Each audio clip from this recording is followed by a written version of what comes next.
towards the final topic of this midterm special. We deal with how a partnership ends, which is comprised of a three-tier process: dissolution, winding up, and termination. Bear with me here, we are almost done. Dissolution is defined as the change in the relation of the partners caused by any partner ceasing to be associated in the carrying on of the business. The definition is provided under Article 1828 of the New Civil Code. Now, one of the many pitfalls encountered by students of partnership law is that they mistake dissolution for the end of the partnership. So that's one of the pressing questions. Is dissolution the end of a partnership? Class, the answer is no, it is not. According to the Supreme Court, in its 1995 decision in the case of Testate Estate of Mota versus Serra, GR number L-22825, the dissolution of a partnership must not be understood in the absolute and strict sense so that at the termination of the object for which it was created, the partnership is extinguished. In Emnase versus CA, which we have cited earlier, the Supreme Court noted that the partnership, although dissolved, continues to exist until its termination, at which time the winding up of its affairs should have been completed and the net partnership assets are partitioned and distributed to the partners. Now, what is winding up? Winding up is the process of settling the business or partnership affairs after a partnership's dissolution. It involves the collection and distribution of partnership assets, payment of debts, and determination of the value of the interests of the partners in the partnership. Finally, termination is that point in time when all partnership affairs are wound up or completed. It is termination which marks the end of the partnership life. So basically, dissolution is this event, This is the event which causes, the winding up process to begin.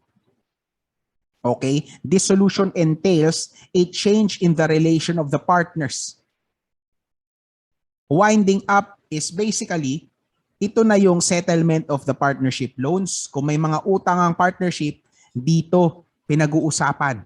Dito din sa winding up yung, during the process of winding up, dito yung final accounting, settlement of partnership affairs, determination of the partnership's liabilities, the extent of the partnership assets. Kung merong mga may utang sa partnership, dito rin ang collection phase, And of course, the determination of the value of the interest of each of the partners. Kasi hahati-hatiin na yung property amongst themselves. Now, when all of this is said and done, at this point pa lang natin masasabi that the partnership has been terminated. Lahat ng mga utang na bayaran, lahat ng mga collectibles na kolekta, lahat ng mga kailangang ipamigay sa mga partners ay naibigay na sa mga partners. There are no more affairs to settle. Everything is completed. Yung the idiomatic expression na all the T's are crossed and all the I's are dotted. At this point, dito lang natin masasabi na ang partnership ay tapos na. Now, what are the causes of the dissolution of a partnership? 4 main causes. There are grounds for dissolution that happen without a violation of the partnership agreement. There are also causes for dissolution that are in contravention of the agreement. There are instances of dissolution by operation of law. And finally, there are times where it is the court which orders the dissolution of the partnership. Now, there are 4 situations where dissolution happens without a violation of the parties' partnership agreement. Number 1, by the termination of the definite term or particular undertaking specified in the agreement. For example, class, merong partnership na binuo for the creation and maintenance of a bookstore na pagkasunduan ng mga partners that the partnership shall only run for 10 years. Pag natapos yung 10 taon na yun, then the partnership will be dissolved. Or if a partnership was formed for the creation of the tallest statue on earth, pag natapos yung statua, then the partnership will also be dissolved. Next, no, by the express will of any partner who must act in good faith when no definite term or particular undertaking is specified. No? Basically, ang nangyayari lang naman dito is when a partner says, ayoko nang ituloy ito. No? Not necessarily a bad thing. No? Sometimes, a partner informs her co-partners na she's pregnant and she wants to take a step back from the partnership and focus on parenthood. That is a situation where dissolution happens by the express will of any partner acting in good faith. Next one, by the express will of all the partners who have not assigned their interests or suffered them to be charged for their separate debts, either before or after the termination of any specified term or particular undertaking. Normally, dissolution by way of mutual understanding or common understanding between or among the partners, basically to call it quits, nangyayari to sa mga banda. For example, Coldplay, no? Coldplay's career and discography is super extensive. The Scientist, Fix You, Speed of Sound, and yung pinaka-recent nila na mga offerings, no? Yung Your Universe with BTS and Him for the Weekend and many other hits. No? Across generations ang kasikatan ng Coldplay. But apparently, they have been preparing for the end of their musical career. They will, according to Chris Martin, in a recent interview, Coldplay, the band members, no, bali silang 4, they have agreed to stop making music by 2023. So when that happens, by 2023, by the express will of all the partners, then the partnership will be dissolved. And then, finally, no, by the expulsion of any partner from the business bona fide or in good faith in accordance with such a power conferred by the agreement between the parties. So basically, kabaliktaran to nung second scenario or second instance. Sa halip na I'm done, no, we're done with you. No? One of the partners saying to one of the others, thereby expelling the latter from the partnership business. So yan yung 4. Now, we go to the second general category of dissolution. In contravention of the agreement between the partners, where the circumstances do not permit a dissolution by the express will of any partner at any time.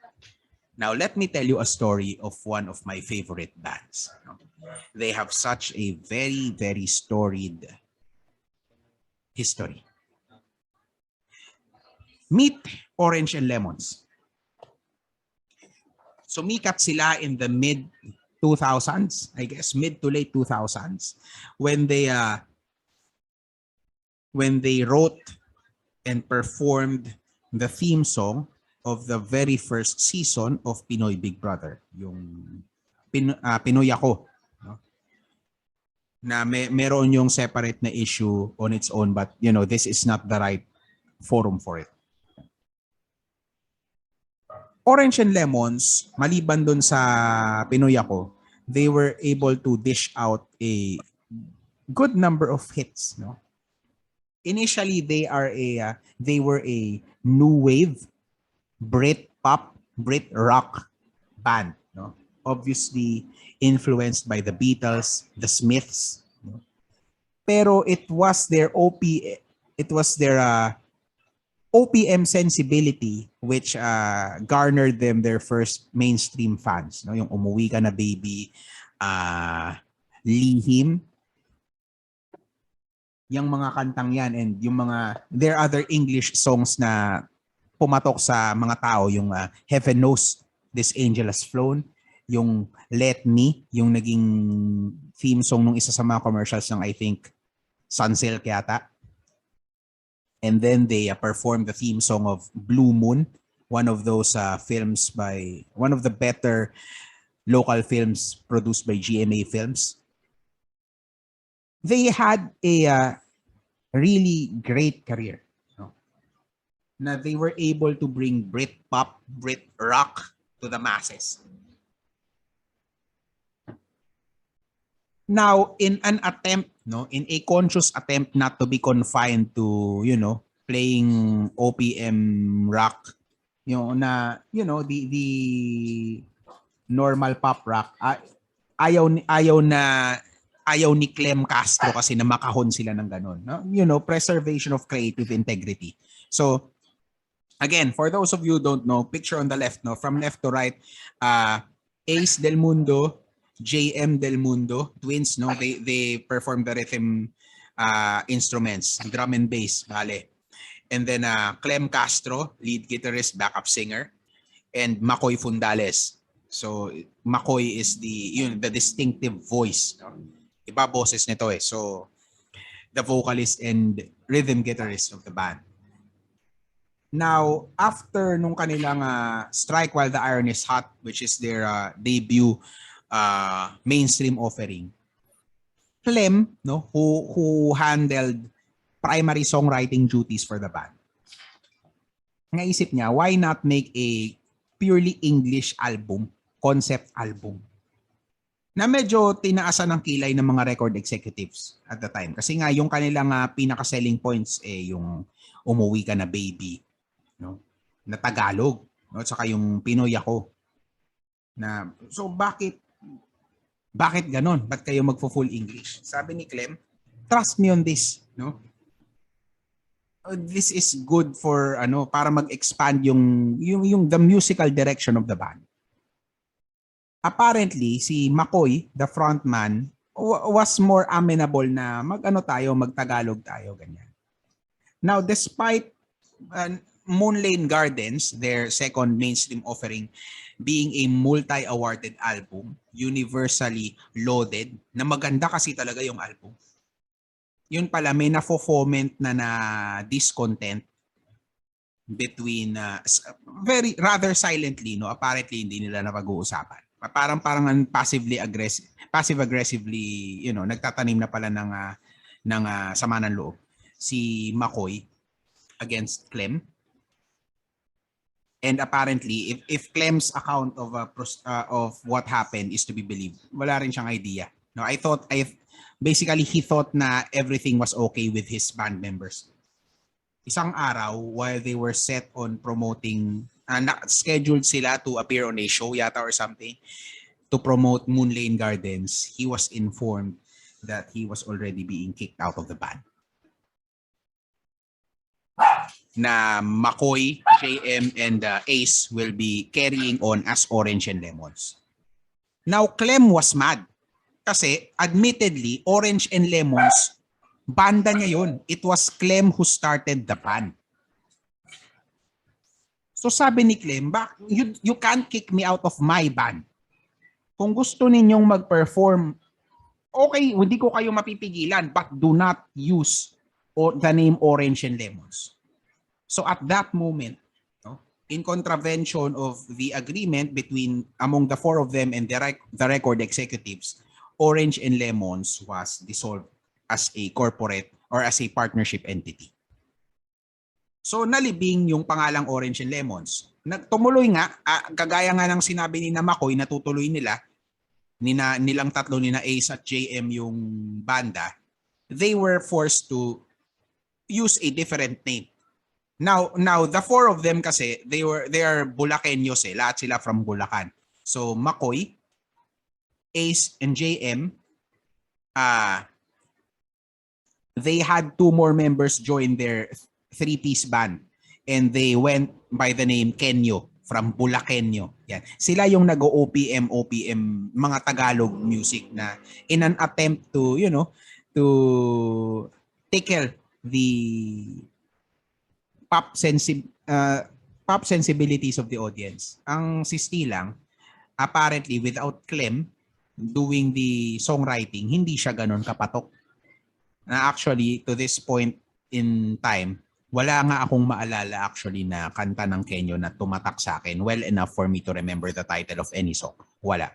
Now, Clem, for his part, hindi rin naman niya ginamit yung pangalang Orange and Lemons kasi nga dissolved eh. Na-dissolve yung corporate entity, yung partnership entity ng band. Ngayon, bumuo siya ng sarili niyang banda na The Camera Walls. Now, The Camera Walls actually exists up to the present. Though medyo sporadic na lang sila.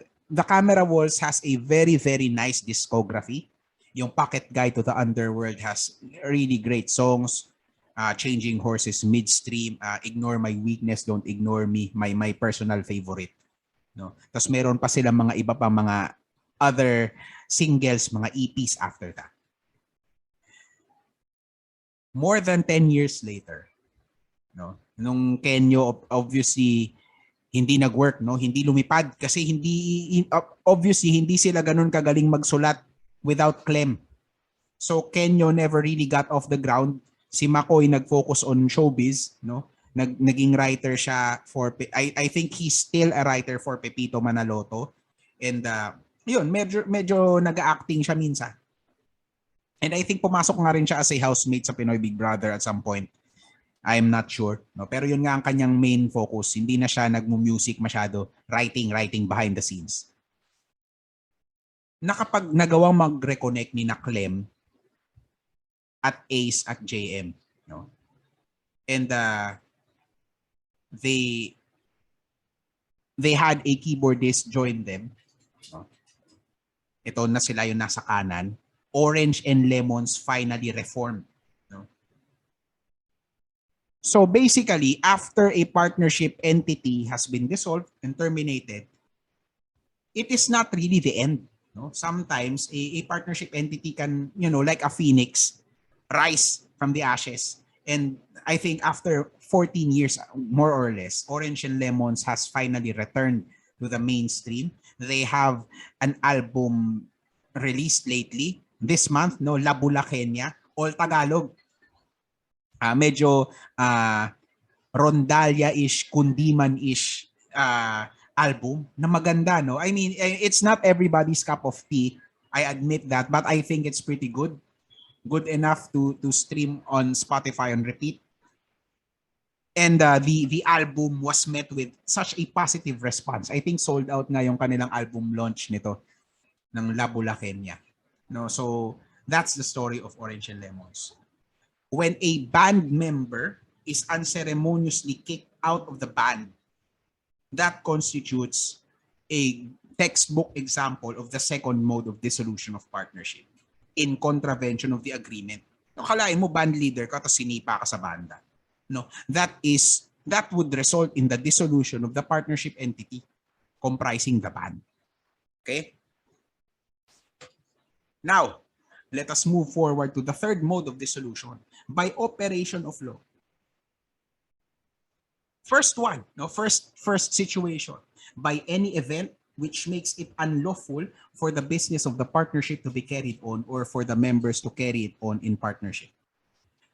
The example that I have come up with for this kind of scenario would be the vape bill. You see, Congress has come up with a bill regulating the vape industry in the same way that smoking, cigarettes are being regulated. No? Taxes, para syempre increase revenue for the government, para pampondo ng mga infrastructure and other projects. And of course, para mabigyan ng additional protection din yung mga nagbebenta ng mga vape, ganyan. As well as the buyers, no? Kasi as it stands at the moment, hindi klaro kung kanino ka tatakbo. For example, nabentahan ka ng counterfeit na vape o nabentahan ka ng vape juice na hindi naman pala legit na vape juice. Tapos nawala na lang bigla yung seller, no? You bought it online, nung na-realize mo na napeke ka, nawala na siya sa balat ng Facebook. Kanino ka tatakbo? Sa FDA ba? Kagaya ng sa YOSI. Hindi ka naman sa DTI tatakbo, sa FDA because it's a regulated diba? It's a regulated item. Cigarettes, di ba? Covered yan ng Food and Drug Administration. Pero as it stands at the moment, hindi malinaw sa vape kanino ka pupunta, sa FDA ba? It's not regulated by the FDA at the moment. Pupunta ka ba sa DTI? Ay, hindi rin malinaw sa kanila kung covered nila yan. Kung within their power of regulation yan. If the vape law is signed by the president and then published, no? Though ilang araw na lang, matatapos na yung administrasyong to.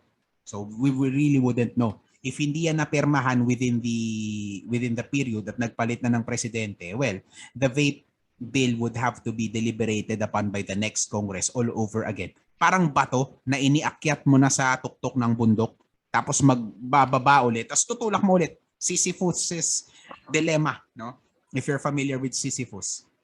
Anyway, the point is that, there's the bill, no? Currently awaiting the president's signature. Now, some sectors, mainly the health sector, I think DOH and DepEd, they call for the veto of the law.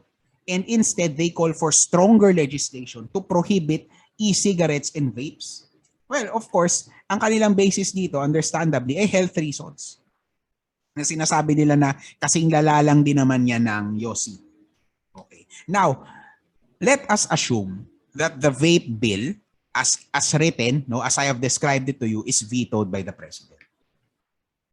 And in response, no, what was signed into law is a law prohibiting the sale of e-cigs and vape. What would the effect of that be? For example, there is a partnership which is engaged in the business of selling vape juices, vapes, and e-cigarettes. Kapag ipinagbawal sa batas yung pagbebenta niyan, that partnership selling e-cigs and vapes would be dissolved by operation of law. Wala nang rason to carry on the business. Kasi prohibited by law na nga, criminalized na nga. Kapag binenta mo pa yan, kulong ka. Okay? So, by operation of law, considered dissolved. Now, next one. When a specific thing which a partner had promised to contribute to the partnership perishes before delivery, or in any case by the loss of the thing, when the partner who contributed it, having reserved the ownership thereof, has only transferred to the partnership the use or enjoyment of the same. Bakit may dissolution dito by operation of law? Because there is a failure, a crucial failure on the part of one of the partners to comply with an obligation which is material for the formation of a partnership contract. Babalik tayo sa definition ng partnership. A contract by virtue of which the partners bind themselves to contribute money, property, and industry to a common fund. So kung walang contribution of property, of money, or industry to a common fund, there is no partnership contract. So hindi pa nade-deliver, no? Hindi pa nangako si partner na magde-deliver siya ng ref, no? To the partnership. Eh yung ref nasira, no? Then the partnership would be dissolved by operation of law.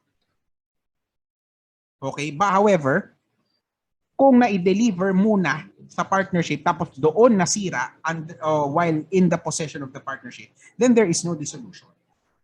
Because in that situation, we can just treat it as a juridical personality or juridical person losing property. A person can lose property, and that in that case, it is the partnership which shall bear the loss. No, the partners are in every position to save the business. What they should do in that situation is to inject or contribute additional capital. O nasira yung ref na nandoon sa partnership, doon sa office ng business natin, doon sa ating ice cream parlor or ice cream resto or ice cream shop, whatever, 'di ba? Oh, hindi pag gano'n na nangyari, di palitan, di ba? Bili kayo ng bagong ref. In that case, there is no dissolution. There is only a dissolution of the partnership where hindi pa na-deliver sa partnership, nasira. Okay? Because, tapos what is the reason for the dissolution? Again, because there is a failure on the part of the partners to contribute the property to a common fund. Next one, by the death of any partner. No? When a partner dies, sabi ng Supreme Court in the case of Biarnesa versus Tequila, decision in 1922, in GR number 17024, the Supreme Court said, when a partner dies, the partnership status is that of one under liquidation. And the only rights inherited by the heirs are those resulting from the said liquidation in favor of the deceased partner and nothing more. Okay? So kapag namatay ang isang partner, the partnership is dissolved. Magwa-winding up na ang partnership. Yan yung liquidation. Okay? Now, the partnership is of course treated as dissolved.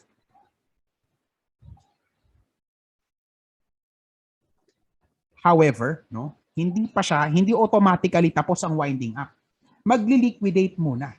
Not wound up or terminated. Okay? So basically, what would happen is dissolve. Yun lang. Hindi pa pwedeng sabihin na tapos na yung partnership agad. No. It has to go through the process. Hindi siya wound up, magwa-winding up pa lang or nagwa-winding up pa lang. Hindi siya terminated kasi hindi pa nga tapos ang winding up process. Okay? Now, if the surviving partners carry on, no? Say like for example, do you know that Linkin Park, the band, still exists? Although of course, obviously, they are not playing music anymore. At least not for the time being, since Chester died. Diba? But Linkin Park is still there. Nag-earn pa rin sila sa kanilang streams, no? Sa physical sales ng kanilang mga CDs at mga vinyl. No? Marami pa rin nakikinig ng hybrid theory, ng Meteora, ng Minutes to Midnight, etc. sa Spotify at sa YouTube. Kumikita pa rin ang partnership ng Linkin Park dyan. But you know, when Chester died, of course, the partnership is dissolved. And if the partners wanted it to be so, kung ayaw na nilang magpatuloy kasi wala na si Chester, they can go straight into full-on liquidation. Ano na natin yung assets, no, ng partnership, kung ano yung entitlement, kung anong percentage ng income ng banda, ng profit ng banda yung para kay Mike Shinoda, ano yung para kay DJ Han, ano yung para kay Phoenix, yung kanilang gitarista, etc. Mga ganung bagay, pwede na nilang paghati-hatian yun. Ano yung entitlement ng asawa at mga anak ni Chester? Kasi of course, sila yung magre-receive ng share na supposedly for Chester. Okay? But at that point, hindi pa terminated yung partnership. Now, if the partners decide to carry on, like for example, Queen, matagal nang patay si Freddie Mercury. Diba? Early 1990s, namatay siya. But Queen, the band, is still playing. Though of course, no new albums kasi you really can't replace Freddie Mercury. But they still play live. What they do is for their live shows, kumukuha sila ng mga guest vocalists. And the most frequent is Adam Lambert. No? Adam Lambert from American Idol, yung mataas boses. Yan. The really great theatrical singer. And a voice that, close to Freddie. Kasi yung vocal range. If the partners decide to carry on, well, the partnership is treated as dissolved, but not wound up or terminated. And yung continued business treated as a new partnership. So it's still named Queen, but it is a new Queen. Although if my creditors yung previous partnership, yung previous band, yung creditors na yun, kumbaga maki-carry over sila dito sa new partnership entity. Okay? Hindi nawawala yung mga obligations. They still subsist. If of course there are creditors. If wala, there's nothing to worry about. Next, by the insolvency of any partner or of the partnership. Class, I need not describe or explain insolvency to you anymore. No, you are fourth-year students. You already know that. What I should clarify is that the question of insolvency here is a question of fact. Hindi pwede basta-basta i-allege lang na the partner is insolvent or the partnership is insolvent. No, it is a question of fact which must be supported by evidence in a proceeding before a court of law.